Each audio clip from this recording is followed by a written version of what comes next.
Saya akan ngaji tentang betapa mudahnya berbuat baik dan betapa mudahnya bersosialisasi yang jadi kebutuhan sosial masyarakat. Kemudian di saat yang sama sebagai kebaikan menurut Islam. Ini saya baca kitab yang sangat otoritatif, yaitu kitab Sahih Muslim, di mana kita tahu dalam Islam pegangan ahli sunnah wal jamaah, juga pegangan ulama seluruh dunia adalah Al-Kutubus Sittah, kitab 6, diantaranya yang hadis Bukhari Muslim. Di sini ketika Nabi ditanya tentang beberapa kebaikan, yaitu dari pertanyaan ayul a'mali afdal, amal apa yang terbaik, di antaranya Nabi menyebut sekian: iman billah, iman kepada Allah Ta'ala. Kemudian ini yang penting dilakukan semua pemimpin, oleh bupati, oleh wakil bupati, oleh seluruh pemimpin, baik struktural maupun kultural, maupun pemimpin kecil, yaitu di keluarga. Yaitu Nabi ngendikan di antara misi Islam adalah memerdekakan budak. Kemudian ada yang lagi tanya lagi, fa'illam af'al.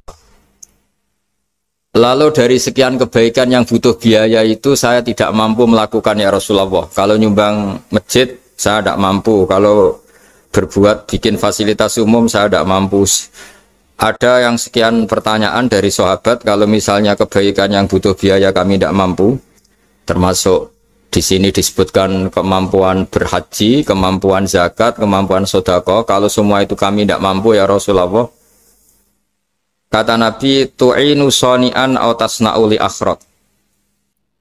Ini di Sahih Muslim di bab iman dengan judul Babu bayani kaunil iman billah afdalal a'mal. Kalau saya tidak mampu semua melakukan itu ya Rasulullah, yaitu melakukan kebaikan yang butuh biaya, kayak bangun masjid, bangun jalan, bangun fasilitas-fasilitas publik. Tu'inu soni'an aw tasna'u li akhrat. Tu'inu nulungi sira soni'an ing wong sing ahli sun'ah, ahli kreatif, atau ahli, kalau orang sekarang itu bilang dia pekerja rumahan atau production house atau apa saja. Autas nauli akhrat, atau kamu membantu orang yang tidak punya pekerjaan. Terus sahabat masih tanya, aro'aita indo iftu an ba'dil amal. Kalau semua kebaikan aktif saya tidak mampu melakukan ya Rasulullah, kebaikan menolong orang lain, kebaikan yang bersifat aktif. Jawabnya Nabi, dan ini pegangan saya, pegangan kita semua, panduan dari Rasulullah SAW. Nabi ngendikan, takufu syarroka anin nas, fa innaha sodakotun minka ala nafsik. Ya, saya ulang lagi, takufu syarroka anin nas, fa innaha sodakotun minka ala nafsik. Kamu dalam berislam cukup menjaga supaya kejelekan kamu tidak punya imbas pada orang lain. Ya, ini penting dalam Islam. Jadi kalau tidak bisa berbuat baik, potensi keburukan kita jangan sampai menimpa orang lain. Keburukan itu bisa kejahatan kriminal, bisa kejahatan pidana atau merugikan orang lain, atau kejahatan yang tidak sampai kriminal tapi mengganggu orang lain. Misalnya contoh gampang ini, saya sumpek-sumpeknya sendiri ingin jalan-jalan, main di teman yang di jam kerja. Ini kan sumpek-sumpeknya saya sendiri ingin hiburan, terus wisata atau dolan ke teman yang sebetulnya saat itu dia mungkin ngaji atau kerja atau harus memenuhi kewajiban cari nafkah. Gara-gara nemuin saya, akhirnya dia dikomplain sama majikannya, atau gara-gara nemuin saya dia akhirnya tidak ngaji sama santrinya, atau gara-gara nemuin saya dia terganggu aktivitasnya. Itu juga tidak boleh, karena berarti keburukan kita punya akibat pada orang lain. Jadi kaidah dalam Islam itu kalau tidak berbuat baik, potensi keburukan kita ini jangan sampai menimpa orang lain. Sehingga di sini Islam menyarankan uzlah. Uzlah itu nyepi. Jadi misalnya kita baru penat, baru bawaannya itu emosi, baru gak suka kumpul orang, itu ya sebaiknya jangan jalan-jalan, karena di antara kebaikan Islam itu tabassum, senyum, atau talqatu wajhin, ceria. Tapi karena kita mungkin jatuh kredit, jatuh hutang, atau punya masalah keluarga, sehingga bawaan kita itu emosi. Nah, dalam seperti ini sebaiknya uzlah, menutup diri. Sehingga kata Rasulullah SAW, dalam zaman akhir di antara kebaikan itu kamu meninggalkan manusia aktivitasnya, kemudian watadaun nas min syarrik, kamu meninggalkan manusia supaya nggak kena keburukan kamu. Jadi ada momen, ada saat di mana kita mungkin kalau ketemu orang itu bawaannya ingin sengak, ingin ngomong yang nggak enak, atau kita baru penat, itu sebaiknya uzlah saja, mengurung diri di kamar atau isolasi sendiri, karena bawaannya baru emosi. Nah, ini yang jarang dipraktekkan. Kalau sekarang malah banyak yang saat susah malah bawaannya ingin namam, ingin apa, menvonis orang lain atau ngadili orang lain. Padahal pesannya Nabi, kalau semua kebaikan aktif tidak bisa kamu lakukan itu, takuffu syarra ka'anin nas fa innaha shadaqatun minka ala nafsik. Sehingga keburukan kita, ya saya ulang lagi, keburukan kita yang ingin emosi, ingin apa, itu tidak punya akibat orang lain. Di sini kearifannya Rasulullah SAW, beliau masyhur ngendikan, layak dilqodi wa ghudban. Jangan sampai seorang hakim bikin keputusan ketika emosi, karena bawaannya orang emosi itu pasti nggak terkontrol intelektualnya, nggak terkontrol nuraninya, nggak terkontrol semua sifat baiknya. Itu kalau punya keputusan bahaya sekali. Sehingga Nabi dari awal ngendikan layak dilqodi wa ghudban. Orang yang sedang emosi tinggi jangan bikin keputusan penting. Kemudian oleh ulama diteruskan juga jangan bikin keputusan penting orang yang sangat lapar, atau yang sangat kenyang, atau yang sangat ngantuk, atau yang super sibuk. Jadi hal-hal yang potensi buruk dalam mengambil keputusan itu harus ditinggalkan. Sehingga misalnya bupati atau wakil bupati kalau sedang tidak nyaman dengan suasana apa, nggak boleh rapat kemudian memutuskan keputusan penting. Begitu juga kiai dan semuanya. Nah, ini yang supaya otoritatif. Kenapa saya bawa kitab itu logikanya jelas ya. Kita sebagai dai, sebagai ustadz, atau sebagai mubalek, atau sebagai siapa saja, yang ingin kita wariskan ke umat Rasulullah adalah dawuh-dawuhnya Nabi. Dan kalau kita ngaji tidak pakai kitab, itu sebenarnya umat kita jejali dengan pikiran kita, dengan ide kita. Jangan-jangan ide kita, pikiran kita ini tidak mewarisi pikiran Islam, tapi pikiran kita atau emosi kita.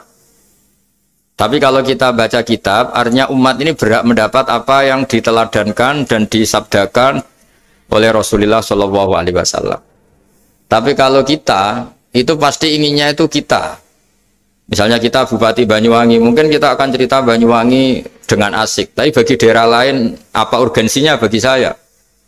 Begitu juga kalau kita kiai, mungkin kita akan cerita fadhilnya kiai. Tapi bagi orang lain yang keutamaannya jadi pekerja, jadi satpam, jadi guru, jadi pegawai negeri yang adil. Sehingga subjektivitas kita ini akan tinggi. Tapi kalau kita sebagai kiai baca hadis, maka umat ini mendapatkan panduan dari Rasulullah SAW. Nah, dari sekian panduan itu, kata Nabi, jika Anda tidak bisa berbuat kebaikan aktif, maka kebaikan yang harus Anda lakukan adalah potensi kejelekan kamu jangan menimpa orang lain. Makanya saya berkali-kali bilang, saya ini termasuk kiai yang jarang main ke alumni. Karena tadi kadang-kadang alumni itu sudah mau kerja di tempat kerjanya atau mau janjian ngantar anaknya sekolah. Gara-gara ada saya, mungkin semua itu dibatalkan. Sehingga silaturahim itu juga harus dimanage supaya tidak mengganggu haknya orang yang kita silaturahimi. Jangan sampai silaturahim jam 9, saatnya orang kerja, kemudian dia dapat peringatan dari pabriknya gara-gara sering didolani kiainya. Itu kan jadi ribet. Atau kiai karena sering didolani terus tidak ngaji, metu tamu terus, itu kan jadi ribet. Apapun itu, sehingga orang itu harus berpikir perilakunya itu tidak punya akibat la doror wa la diror. Jangan mengganggu dirinya, juga jangan mengganggu orang lain. Ini oleh Nabi disebut takuffu syarra ka'adin nas fa innaha shadaqatun minka ala nafsik. Sifat buruk kamu itu harus dijaga supaya tidak menimpa orang lain, dan itu berarti menjadi sedekah kamu atau amal kamu pada diri kamu sendiri. Jadi ini penting dimaklumatkan ke semua kita bahwa saat kita tidak bisa berbuat baik aktif, misalnya nggak bisa sedekah, nggak bisa menolong orang, setidaknya keburukan kita tidak menimpa orang lain. Nah, termasuk keburukan yang terselubung adalah kita punya pikiran yang menurut kita ini hebat, tapi bagi orang lain mungkin bahaya. Misalnya kita punya pikiran ingin jadi orang kaya raya yang dermawan. Itu artinya kan pikiran baik karena ingin jadi dermawan. Tapi artinya bayangkan orang lain tuh miskin semua butuh derma kamu. Mana mau orang lain kamu bayangkan miskin butuh derma kamu. Orang lain juga bayangkan dirinya kaya gak butuh derma kamu. Itu namanya kebaikan yang subjektif. Kamu ingin jadi kiai yang ngajarin orang banyak. Oke, itu baik. Tapi kan berarti kamu bayangkan orang lain gak bisa ngaji terus kamu saja yang bisa ngaji sehingga kamu yang ngajarin. Ya sudahlah, kebaikan itu udah usah muluk-muluk seperti itu. Jadi apa yang ditakdirkan kita jadi bupati ya jadi yang baik, menolong pekerja-pekerja yang baik. Saya kemarin diceritain banyak oleh Mas Anas aktivitas Pemda Banyuwangi yang menolong banyak orang, juga masyarakat juga saling menolong dan seterusnya dan terusnya. Jadi ini jelas maksud saya supaya bupati dan semuanya pemimpin melakukan kebaikan itu berdasar panduan dari Rasulullah SAW, di mana di antara aturan yang dianjurkan beliau adalah aktivitas kita sebagai manusia adalah tu'inu soni'an au tasna'uli akhraq. Ya, saya ulang lagi, saya ulang teks hadisnya secara lengkap supaya dapat berkahnya Rasulullah SAW. Ada beberapa pertanyaan dari sahabat, ya Rasulullah, jika saya tidak bisa berbuat baik yang berbiaya atau tidak bisa berbuat baik yang aktif, apa yang saya harus lakukan? Nabi ngendikan tu'inu shani'an aw tasna'u li asra. Kamu membantu orang yang bekerja atau kreatif, orang-orang yang kreatif atau pekerja apa saja kamu bantu, dan bantu orang yang tidak punya pekerjaan. Terus ditanya lagi, qultu ya Rasulullah ara'aita in dha'iftu an ba'dil amal. Bagaimana kalau itu pun saya tidak bisa ya Rasulullah? Terus Nabi ngendikan tafuqifu syarraka anin nas fa innaha shadaqatun minka ala nafsik. Yang penting keburukan kamu tidak menimpa ke orang lain, dan itu bagian dari sedekah kamu. Nah, perlu saya ingatkan ke semua kita lah. Makanya pentingnya membaca umat Islam dengan ilmu ushul fikih. Saya berkali-kali bilang, jika ada seseorang tidur, itu jangan kamu baca sebagai tidur yang meninggalkan tahajud, meninggalkan sholat qiyamul lail, meninggalkan wiridan di malam hari. Tapi juga bacalah saat itu dia tidak dugem, tidak maksiat, tidak narkoba. Sehingga barokahnya ilmu itu ada respek pada umat Islam yang tidur. Karena tidur itu juga ada fungsi meninggalkan sekian maksiat, sekian kriminalitas.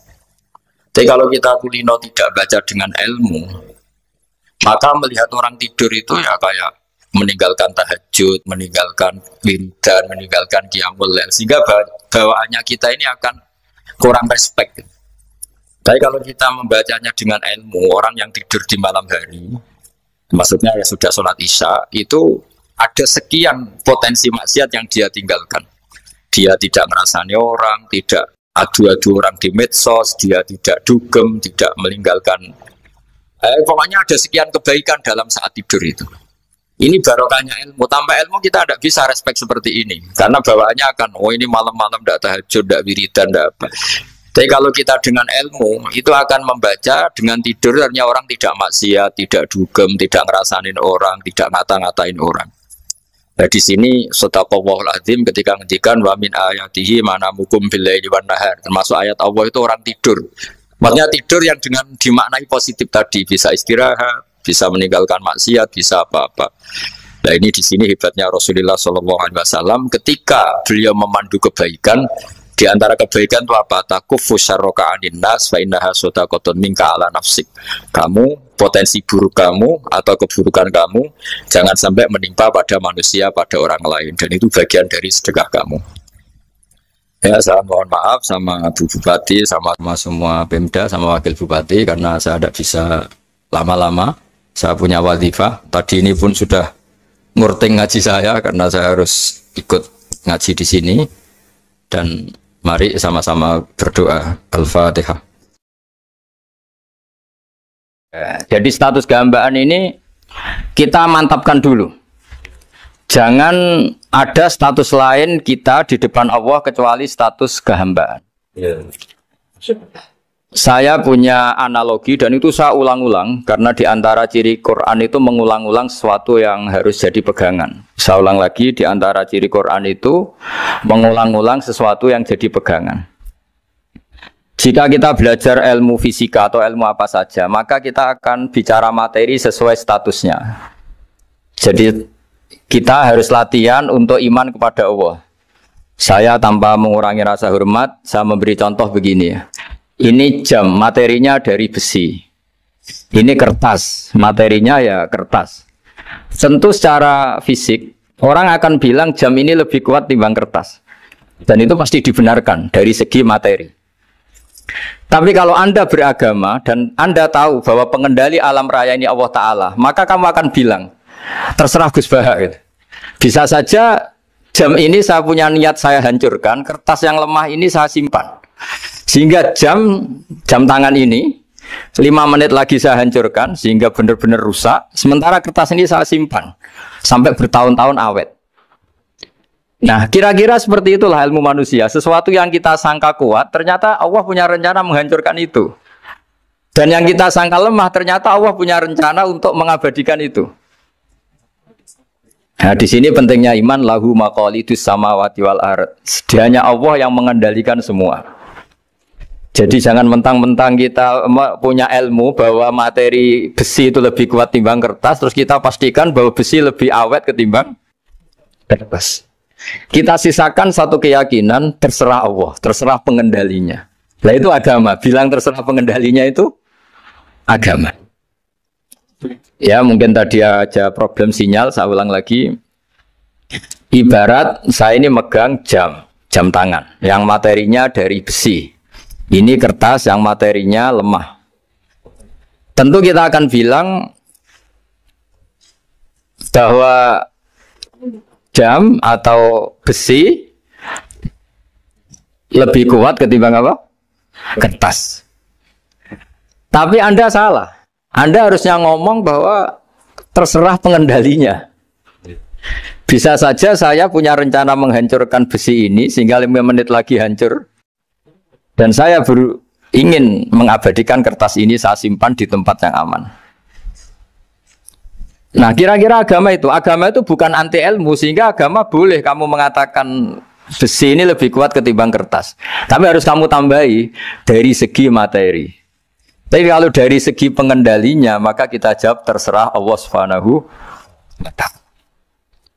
Nah ini di sini pentingnya beragama. Jadi meskipun Mars tuh kayak apa kuatnya, bumi, gunung kayak apa kuatnya. Ternyata gunung yang kita kira kuat, ternyata nyimpan magma yang potensi meledak. Yang gunung kecil, yang kelihatan dari pasir kecil yang tidak berdaya, ternyata nggak nyimpan magma, jadi nggak direncanakan untuk diledakkan. Itu, nah, agama itu seperti itu, yang disebut di surat Yasin, misalnya Allah itu siapa? Biyadihi malakutu kulli, yang dalam kendalinya itu semuanya di alam raya ini. Sehingga di kehidupan nyata juga sama. Ada orang yang nekuni ilmu ekonomi, tapi miskinnya Masya Allah. Ada yang gobloknya Masya Allah, tapi kaya.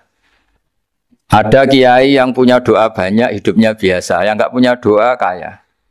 Itu saya pernah baca di sebuah hadis qudsi. Ada riwayat begini. Nabi Musa ketemu Allah, ditanya. Limadha kata Allah, kenapa saya memberi rezeki orang yang bodoh? Mak itu orang yang bodoh sekali. Kadang tak ciptakan dia jadi orang kaya. Dan yang pintar ekonomi kadang tak ciptakan jadi orang miskin. Si Nabi ini tanya, kenapa ya Allah? Supaya dia tahu yang mengendalikan rezeki itu saya, bukan ilmunya dia. Katanya. Jadi banyak orang, misalnya kita yang pintar, dipekerjakan orang yang nggak pintar. Yang punya pabrik tidak pintar, mengerjakan orang yang pinter. Jadi ya kira-kira agama itu seperti itu. Sehingga dalam kita beragama itu yang paling ditekankan itu tawadhu. Tawadhu itu merasa sopan atau memang sopan betul. Kalau dalam Ihya disebut sekiranya Anda tidak bisa tawadhu secara rasa, tawadhulah secara ilmu. Saya ulang lagi ya, sekiranya Anda tidak bisa tawadhu secara rasa, tawadhulah secara apa? Ilmu. Karena ilmu itu akan abadi. Saya beri contoh begini, saya ini kan misalnya kiai di kampung saya atau di kecamatan saya. Saya mungkin bisa merasa hebat karena saya tokoh di sini. Tapi pastikan sebelum ada saya yang bernama Baha ini, agama sudah jalan. Dan di daerah lain yang nggak kenal saya juga agama sudah jalan. Betapa tidak pentingnya saya di kawasan-kawasan yang nggak butuh saya atau di era yang sebelum ada saya. Nah dengan ilmu seperti itu orang pasti tawaduk karena dia tahu daerah yang nggak ada saya ternyata ya ada masjid, ada agama. Periode yang sebelum ada saya juga agama jalan. Sehingga kita tidak kumo luhur, wah kalau nggak ada saya agama nggak jalan. Zaman Wali Songo tidak ada saya agama ya jalan. Ekonomi juga gitu. Kalau Anda pakar ekonomi yang mensejahterakan rakyat, cara tawaduk itu kalau nggak bisa dengan rasa, dengan ilmu. Sebelum ada kamu banyak orang kaya, banyak orang yang nggak kenal kamu juga kaya. Banyak periode yang saat itu udah ada Anda juga kaya. Berarti Anda ini tidak siapa-siapa. Makanya saya pernah didatangin seorang profesor. Ini kisah nyata. Gus, sebetulnya saya dengan bapak saya itu pinter mana. Bapak saya itu tidak tamat SD, tapi saya bisa profesor. Saya ini profesor, anak saya naik kelas saja sudah senangnya bukan main. Setidaknya ini orang bodoh bisa menciptakan orang pinter. Yang orang pinter kesulitan menciptakan orang pinter lagi. Nah, kalau kita tidak bisa tawaduk secara rasa, tawaduklah secara ilmu. Ikhlas juga gitu. Saya sering ngajarkan ikhlas di beberapa kesempatan ngaji. Kalau Anda tidak bisa ikhlas secara rasa, ikhlaslah secara ilmu. Pasti bisa. Bukan mungkin bisa, pasti bisa. Secara ilmu. Makanya di Quran disebut fa'lam annahu la ilaha illallah. Ilmu. Fa'lam itu dari kata ilmu. Saya beri contoh. Saya mulai kecil sampai sekarang. Sekarang saya sekitar umur 50 tahun. Mulai kecil sampai sekarang itu ya bilang kalau kertas ini putih. Itu ya ada yang gaji, ada yang bayar. Tapi saya selalu bilang kertas ini putih. Yang hitam ya saya katakan hitam, yang merah saya katakan merah. Kenapa? Karena itu fakta. Saya ulang lagi, karena itu fakta. Sehingga saya untuk mengatakan putih tidak perlu ada yang bayar. Sehingga ketika kita latihan sholat, latihan ibadah, dan mengakui Allah itu sebagai Tuhan kita akan malu. Loh, faktanya Allah itu kan Tuhan. Mau mengatakan fakta kok minta upah ini gimana? Kita mengatakan Allah Tuhan itu sama dengan mengatakan kertas ini putih. Sama-sama itu fakta. Sama seperti saya mengatakan Pak Jokowi itu presiden kami. Itu kan fakta. Masa nunggu kalau dikasih BLT katakan presiden, kalau enggak ya enggak. Itu kan ribet jadi. Pak Manut misalnya rektor UGM. Mbok saya enggak digaji di sana atau enggak kerja di sana bilang kalau beliau itu rektor. Pak Ganjar gubernur Jawa Tengah. Mbok saya dikenal apa enggak ya beliau tetap gubernur. Lama sekali kita mengatakan fakta itu ikhlas. Ikhlas itu artinya enggak minta apa-apa. Karena kita ingin ngomong sesuai fakta. Nah Allah Tuhan itu fakta gitu. Nah kenapa untuk mengatakan Allah Tuhan nunggu? Dah saya ini Tuhan kamu. Ya nunggu dulu Gusti, kalau engkau masukkan kami ke surga, engkau Tuhan. Kalau enggak ya enggak jadi. Tidak bisa seperti itu. Ya Allah tetap Tuhan. Nah kalau Anda tidak bisa ikhlas secara rasa, ikhlaslah secara ilmu. Ilmu ya tadi kita akan selalu bilang yang putih, putih, yang hitam, hitam. Makanya ini pentingnya ilmu. Tawaduk juga gitu. Kalau Anda ditakdir orang yang GR, yang gede rumongso, ditakdir orang yang kumo luhur, secara rasa bisa dilawan secara ilmu. Ada periode di mana sebelum ada kita yang kaya ya banyak, yang dapat hidayat ya banyak, yang terpelajar ya banyak. Ada daerah yang nggak kenal kita, nyatanya pendidikan di situ jalan, sistem sosial baik. Betapa tidak pentingnya kita.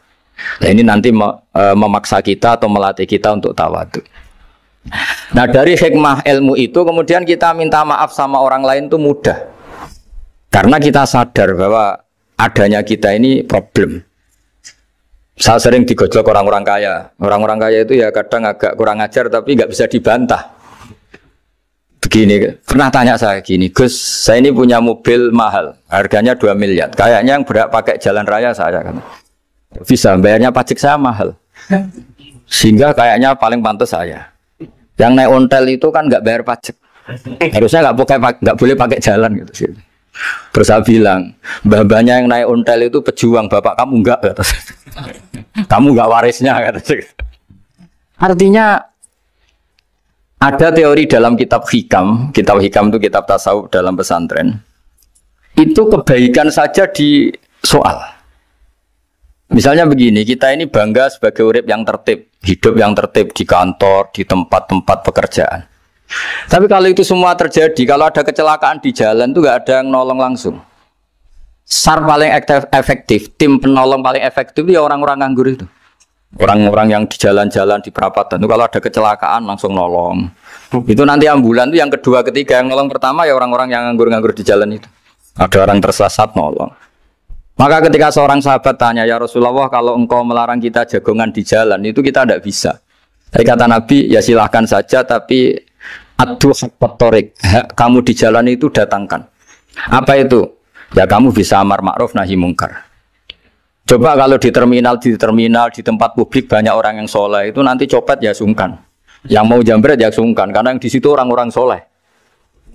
Nanti yang nggak sholat juga sungkan, karena yang di situ banyak yang sholat.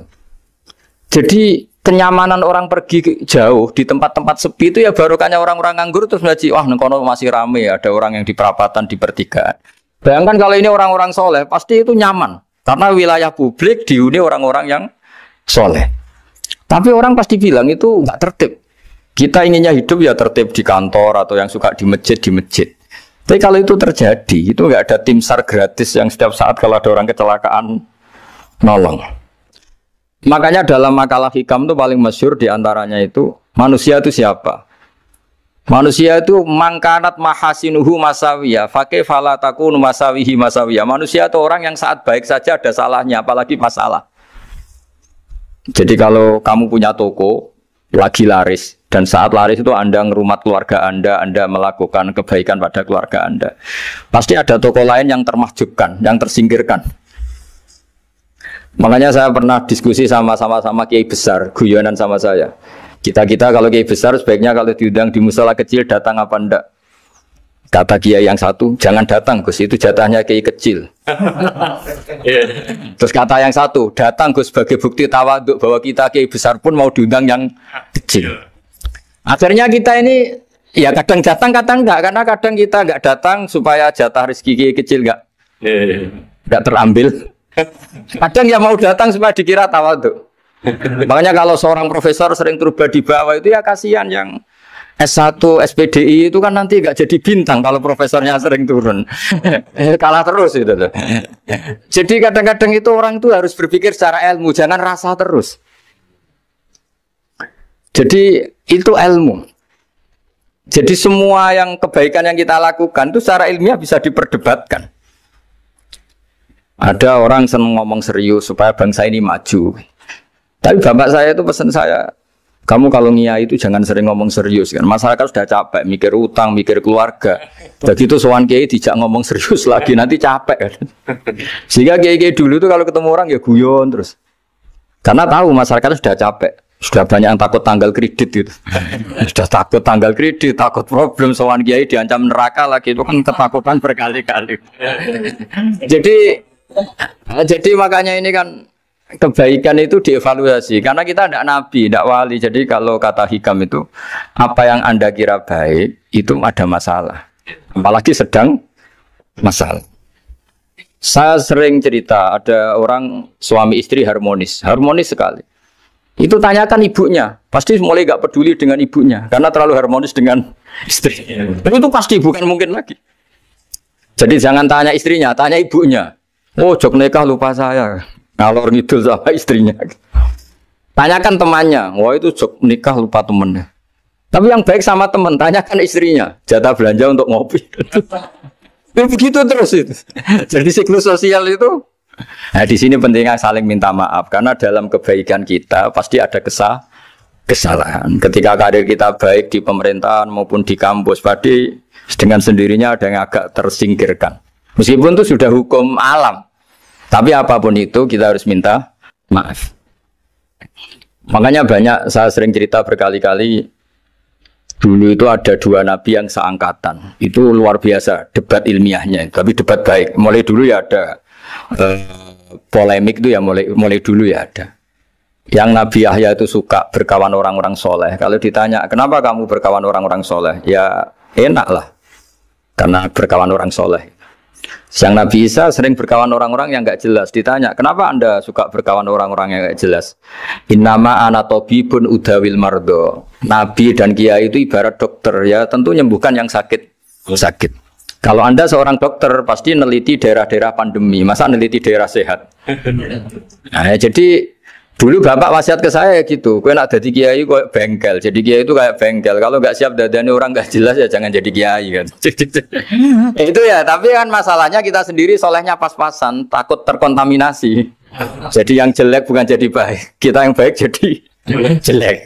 Nah itu kan mulai dulu ya polemik sejauh mana kita punya kekuatan untuk tidak terpengaruh yang negatif. Yang negatif terpengaruh kita menjadi positif. Jadi ini cerita-cerita sawalan bahwa dalam kebaikan kita itu ada kesalahan. Maka kita tetap istighfar, tetap saling minta maaf. Dulu bapak saya kalau diceritain ada seorang kiai sampai sepuh jadi imam masjid, istiqomah sekali. Dulu bapak saya itu guyu. Ya istiqomah, tapi wong liya terus ra iso dadi kader. Jadi calon-calon kiai ini sudah putus asa karena nggak pernah punya kesempatan jadi imam. Jadi di balik istiqomah itu ya ada memahjubkan orang lain. Makanya alhamdulillah di Indonesia itu ada pegawai pensiun. Kalau enggak habis itu. Karena yang anyar-anyar itu mesti ini kurang pengalaman, ini kurang senior. Tapi baru kan ada pensiun kan gantian. Masalahnya di dunia kiai itu udah ada pensiun. Tambah sepuh tambah mantap, tambah sepuh tambah mantap. Nah itu sebaiknya ya mulai mundur-mundur sedikit dari imam masjid itu. Ya nyari-nyari yang lain lah supaya ada kaderisasi, ada. Jadi intinya itu di balik kebaikan yang kita lakukan pun itu ada masalah sehingga kita butuh istighfar. Di sini pentingnya dawuhnya para wali-wali, dulu ada istilah wastighfaruna yahtaju ilal istighfar. Ketika kita minta maaf, sebetulnya minta maaf sendiri itu butuh minta maaf lagi. Minta maaf lagi itu butuh minta maaf lagi. Misalnya saya dengan Mas Hilmi ini akrab, pernah pakai uangnya misalnya. Itu kadang kita bayar itu malah tersinggung, kok kayak orang lain saja bayar. Minta maaf juga gitu, kalau kamu punya teman akrab, terus minta maaf resmi itu tersinggung. Kayak wong liya ae jaluk sepuro. Jadi kadang jaluk sepuro itu malah masalah.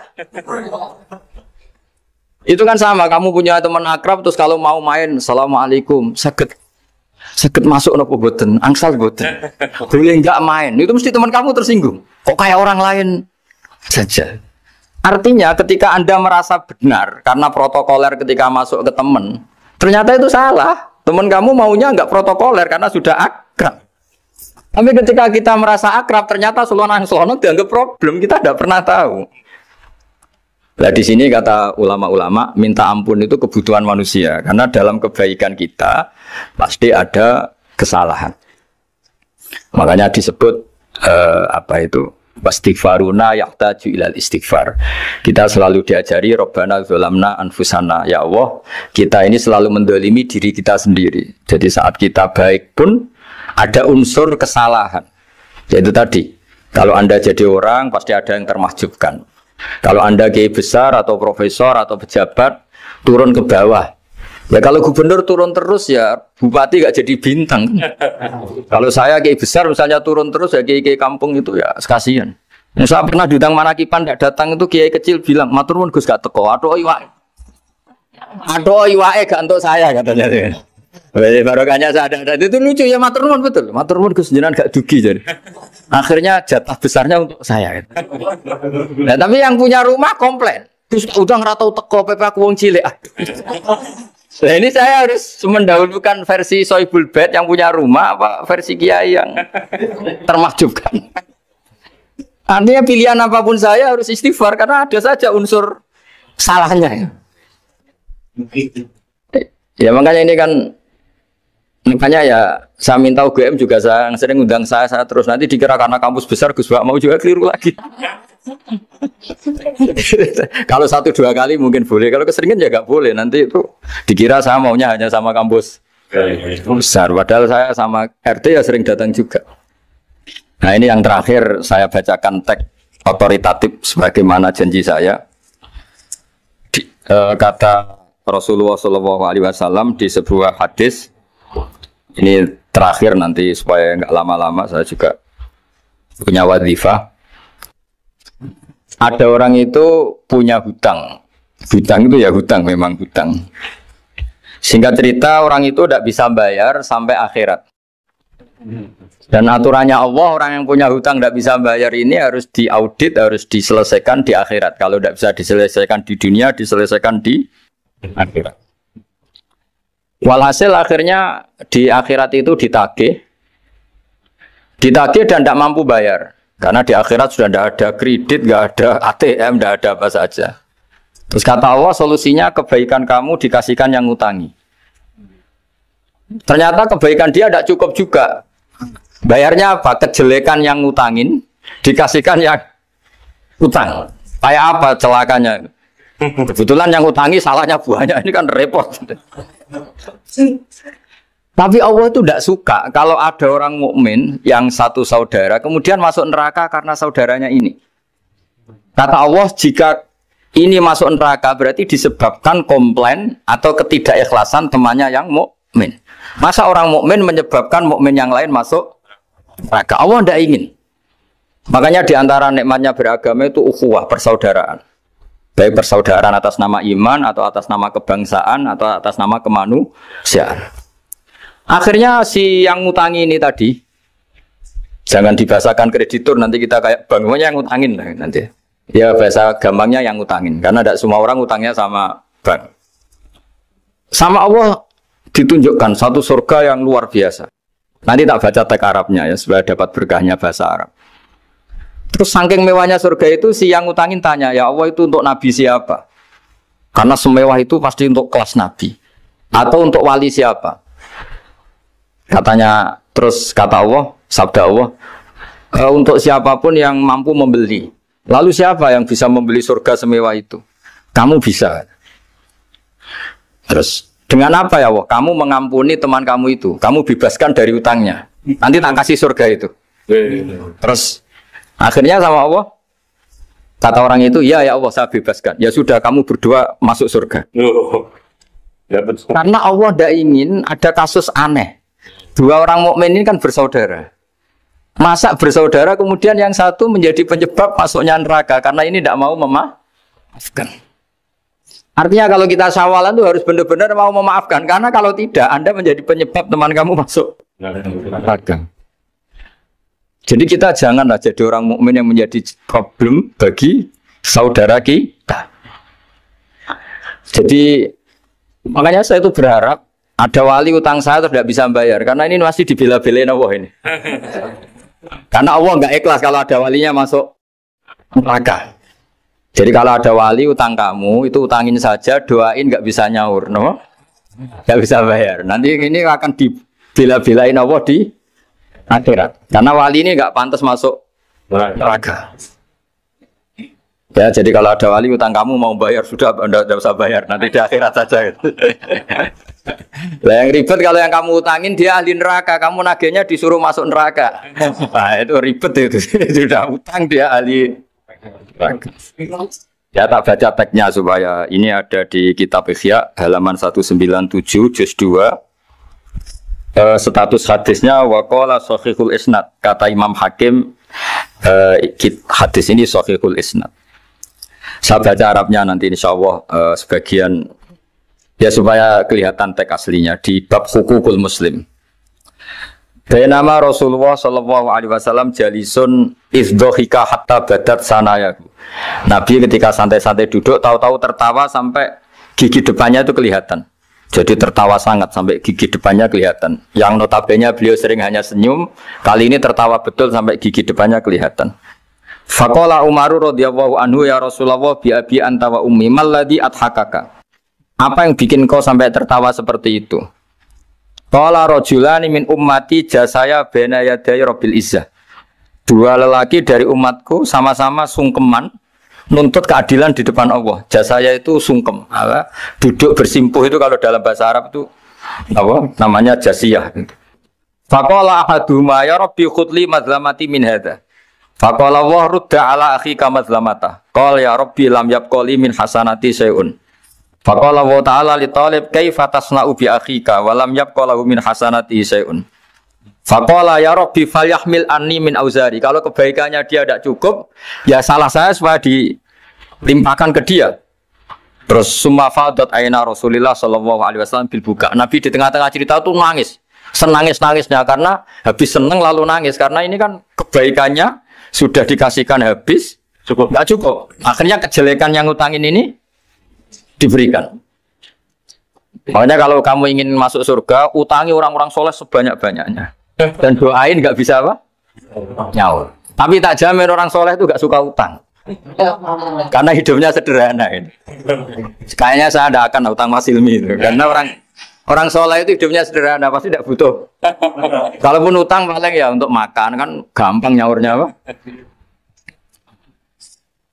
Terus kata Rasulullah, faqala inna dzalika la yaumun azimun yauma yahtadun nasu fihi ila ayuhmala anhum min auzarihim.